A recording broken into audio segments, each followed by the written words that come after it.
ரிஷபராசி 2026 சனிப்பெயர்ச்சி பலன்கள். இந்த சனிப்பெயர்ச்சி ரிஷபராசி நேயர்களுக்கு எப்படி இருக்கு அப்படிங்கிறத இந்த பதிவுல பார்க்கலாங்க. பொதுவா ரிஷபராசி அப்படிங்கிறது வந்து பார்த்தீங்கன்னா, சுக்கிரனுடைய ஆதிக்கத்தில வரக்கூடிய ராசி. எப்பவுமே டிப்டாப்பா ரொம்ப அழகா எல்லாருக்கும் வந்து பார்க்கறதுக்கு பாந்தமா இருக்கக்கூடிய நீங்க, எப்பயுமே உழைப்ப மட்டுமே வந்து நம்பி இருப்பீங்க. இந்த வருஷம் இந்த 2026ல சனி பகவான் உங்க ராசிக்கு 11ஆம் இடத்துல வந்திருக்காரு. வாக்கியப்படி பெயர்ச்சியா இருக்கு. ஸோ 2026ல இந்த 11ஆம் இடத்துல இருக்கக்கூடிய சனி பகவான் எந்த விதமான நல்ல பலன்கள உங்களுக்கு தரப்போறாரு அப்படின்றத பார்க்கலாம். பொதுவா தொழில்ல இருந்தீங்க அப்படின்னு சொன்னா, அந்த தொழிலோ, வேலையோ உங்களுக்கு லாபத்தை தரக்கூடிய அமைப்புல இருக்கும். ஏன்னா, லாபஸ்தானத்துல சனி பகவான் சஞ்சரிக்கக்கூடியது பொதுவாகவே உங்களோட ஜனன ஜாதகத்துல 11ஆம் இடத்துல சனி இருந்தாலே அது ரொம்ப லாபமான அமைப்புன்னு சொல்றாங்க. இப்ப கோச்சாரத்துல உங்க ராசிக்கு 11ஆம் இடத்துல இருக்கக்கூடிய சனி, உங்களுக்கு எல்லா விதத்திலும் லாபமாக வரப்போகிறார். அதுக்கப்புறம் வந்து பார்த்தீங்கன்னா, ஜூன் மாசத்துல குருவும் பயிற்சியாக போறாரு. உங்க ராசிக்கு இவ்வளோ நாளா 2ஆம் இடத்துல இருந்த குரு 3ஆம் இடத்துக்கு வரப்போறாரு. முயற்சிகள்ல சிறிய சிறிய தடைகள குடுத்தா கூட, சனி லாபத்துல இருக்கிறதுனால நிச்சயமாக நல்ல ஒரு அபரிமிதமான லாபத்தை நீங்கள் ஈட்டக்கூடிய காலம், பொற்காலம் அப்படின்னே சொல்லலாம்.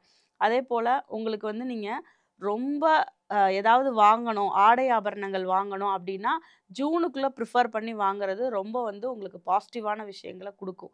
கண்டிப்பா அந்த ஒரு 3 மாத காலங்கள் வந்து வந்து பார்த்தீங்கன்னா, இந்த மார்ச் டூ ஜூன் அப்படிங்கிற காலம் உங்களுக்கு ஒரு பொற்காலமாக இருக்கும் அப்டின்னே சொல்லலாம். ஏன்னா, சனி வந்து உங்களுக்கு லாபத்துல இருக்காரு. குரு வந்து உங்களுக்கு ராசிக்கு 2ஆம் இடத்துல இருக்கிறதுனால, சகல விதத்திலயுமே வந்து உங்கள வந்து முன்னேற்றி கொண்டு போகக்கூடிய சூழ்நிலை என்பதை இந்த கிரக பெயர்ச்சிகள் வந்து உறுதி பண்ணும். அதேபோல ராகு கேதுவ பொறுத்தளவு வந்து இவங்க எங்க இருக்காங்க? ஏன்னா ஒரு சனிப்பெயர்ச்சினா நம்ம அத மட்டும் தெரிஞ்சுக்க கூடாது. மற்ற கிரகங்கள வச்சு உங்களுக்கு எப்படியான பலன்கள் போயிட்டுருக்குங்கிறதையும் நீங்க தெரிஞ்சுக்கணும். அதை பொறுத்தளவுல வந்து பார்த்தீங்கன்னா, ராசிக்கு 4ஆம் இடத்துல கேதுவும், ராசிக்கு 10ஆம் இடத்துல ராகுவும் இருக்காங்க. 10ல் ராகு வந்து பலவிதமான தொழில்கள் செய்வான் அப்படின்னு சொல்லி சாஸ்திரம் சொல்லுது. 4ஆம் இடத்துல இருக்க கேது உங்களுக்கு சுகவீன கேடுகள், அதாவது உங்களுக்கு வந்து ரொம்ப டைம்க்கு சாப்பிட முடியாம, வேலைப்பளுனால வந்து சரியா தூங்காம, ஒரு உடம்ப கெடுத்துக்கூடிய சூழ்நிலை என்பதை இந்த கேது உங்களுக்கு தருவார்.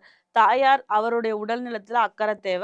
அவங்களோட ஹெல்த்ல பிரச்சனை இருக்கும். சொந்த வீட்ல இருந்தீங்கன்னா, மராமத்து செலவுகள், வீட்ல ஏதாவது பெயிண்ட் பண்றது, வீட வந்து கொஞ்சம் ஷிஃப்ட் பண்றது, இந்த மாரி விஷயங்கள வந்து பண்ணிட்டுருப்பீங்க. வாடகை வீட்ல இருக்கவங்க கம்பல்சரி வீடு மாறியிருக்கீங்க, இல்லன்னா மாற போறீங்க இன்னும் ஒரு 3 மாத காலத்துக்குள்ள. இந்த மாதிரியான சூழ்நிலைகளுக்கு நீங்க ஆட்பட்டிருப்பீங்க. அதே மாதிரி 10ஆம் இடத்துல இருக்கிற ஒரு ராகுவுமே உங்களுக்கு தொழில் விஷயங்கள்ல நல்ல மேம்பாடான சூழ்நிலைகளையும், புதிய தொழில் உத்திகளையும், ஏன்னா தொழில்ல ஏதாவது அப்கிரடேஷன்ஸ் ஆர் எல்ஸ் அந்த தொழில்ல வந்து புதுசு புதுசா நான் வந்து இம்ப்ளிமெண்ட் பண்ணி கண்டுபிடிக்கிறேன். அப்படிங்கிற மாதிரியான விஷயத்த வந்து உங்களுக்கு வந்து இந்த ராகு குடுப்பாரு. ராசிக்கு 11ல இருக்கிற சனி பகவான் சகல விதத்திலயும் லாபத்தை அளித்து, அதன் மூலமா உங்கள வந்து வாழ்க்கையில ஒரு நெக்ஸ்ட் லெவல்க்கு ஒரு அடுத்த படிக்கு உங்கள உயர்த்தக்கூடிய சூழ்நிலைக்கு வந்து இந்த சனி பகவான் உங்கள வச்சிருப்பாரு. அப்படிங்கிறதுல எந்த விதமான மாற்று கருத்துமே இல்ல.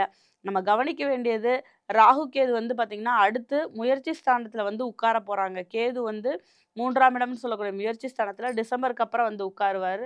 ராகு என்ன பண்ணுவாரு அப்படின்னு சொன்னா, அவரும் வந்து பார்த்தீங்கன்னா, ரிவர்ஸ்ல போகக்கூடிய கிரகம் அப்படிங்கிறதுனால, அடுத்ததாக மகர ராசிக்கு வரப்போறாரு. வரும்போது உங்க ராசியோட கன்ஜெக்ட் ஆவாரு. உங்கள வந்து கொஞ்சம் தொந்தரவு பண்ணக்கூடிய சூழ்நிலைகள கண்டிப்பா ஏற்படுத்துவாரு. எப்பயுமே சந்திரன், ராகு ஒரு காம்பினேஷன்ல வருது அப்படின்னு சொன்னா, அதிகப்படியான ஒரு ஆசைகளால பிரச்சனைகள சந்திப்பீங்க. அதனால ஆசைகளை கட்டுப்படுத்தும்போது, பிரச்சனைகளோட அளவையும் உங்களால குறைய முடியும். ஏன்னா சந்திரன், ராகு அப்படின்னும்போது மனம் வந்து ராகுவோட கட்டுப்பாட்டுல போயிடும். அப்ப அதிகமான ஒரு ஆசைகள்ங்கிறது டிசம்பருக்கு அப்புறம் உங்களுக்கு ஆரம்பிக்க போது. அதனால அந்த நேரத்துல உங்களோட மனக்கட்டுப்பாடுங்கிறது ரொம்ப அவசியம். இதுல வந்து பார்த்தீங்கன்னா, ரிஷப ராசியில கிருத்திகா நட்சத்திரத்தினுடைய 2, 3, 4 பாதங்களும், ரோஹிணி நட்சத்திரத்துடைய 4 பாதங்களும், மிருகசீரிஷ நட்சத்திரத்தினுடைய 1, 2 பாதங்களும் இருக்கு.